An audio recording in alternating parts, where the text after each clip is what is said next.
Mas para isso, você precisa estar atento, desperto, lúcido. Eu também não estou aqui para te manipular e te oferecer algum curso caro no final.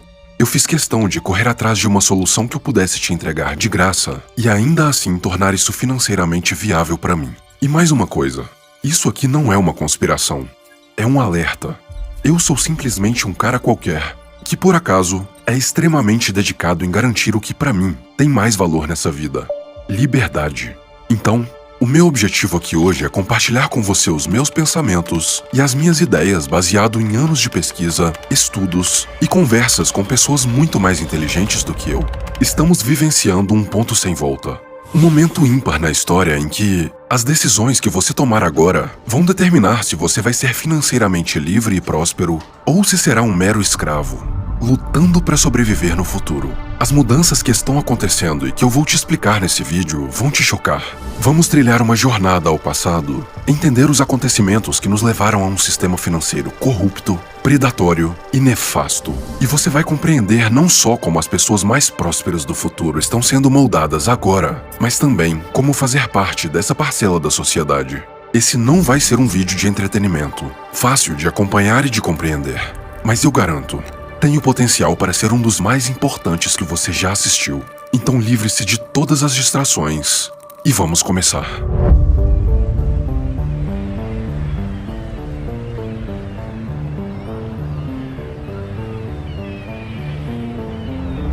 Nova York, século XX.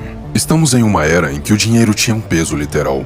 Aqui, cada moeda carrega um valor real, tangível, lastreado por algo que a humanidade usa desde os primórdios para metrificar e transferir valor: ouro.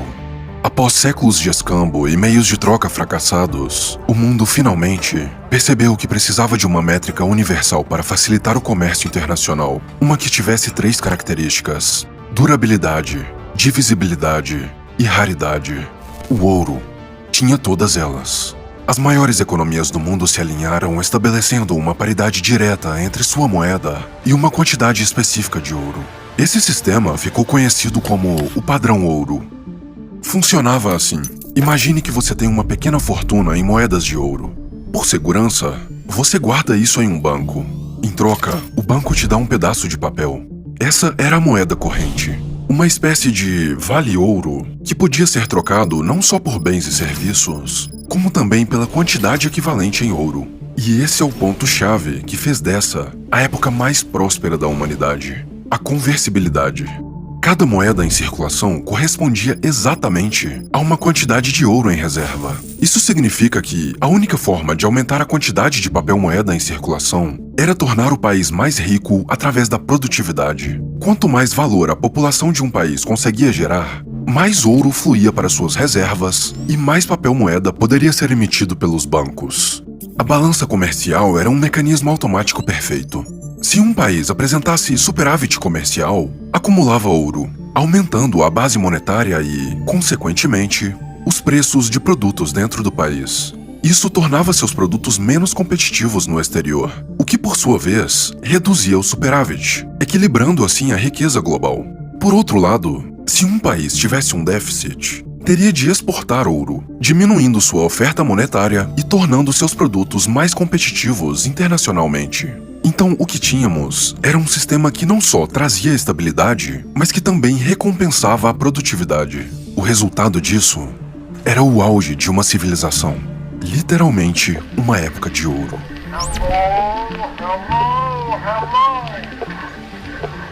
Mary had a little lamb. Its fleece was white as snow. A humanidade florescia. Florescia na arte, na ciência, na terra e no mar. Ferrovias conectavam mercados. Grandes navios cruzavam oceanos. A criação do telefone encurtava distâncias. E a da luz elétrica transformava noites em dias. Os automóveis começavam a pavimentar o caminho para um futuro glorioso. Não só inventamos o rádio, o cinema e as vacinas, como revolucionamos a arquitetura e a pintura. A estabilidade econômica permitia com que as pessoas planejassem suas vidas, investissem em negócios e construíssem um legado para as próximas gerações. Tínhamos descoberto o padrão perfeito para a prosperidade. O padrão ouro. O que ninguém esperava era que, por trás das cortinas, nas sombras, começava um movimento para sabotar esse sistema. Algumas das pessoas mais poderosas do mundo perceberam que quem tivesse o controle sobre o ouro teria controle sobre o mundo. Mas para isso, o sistema atual precisaria ser superado. Foi então que algo começou a ser tramado. Um pequeno grupo de homens estava prestes a arquitetar o maior golpe da história. Um plano que mudaria para sempre o futuro da economia global.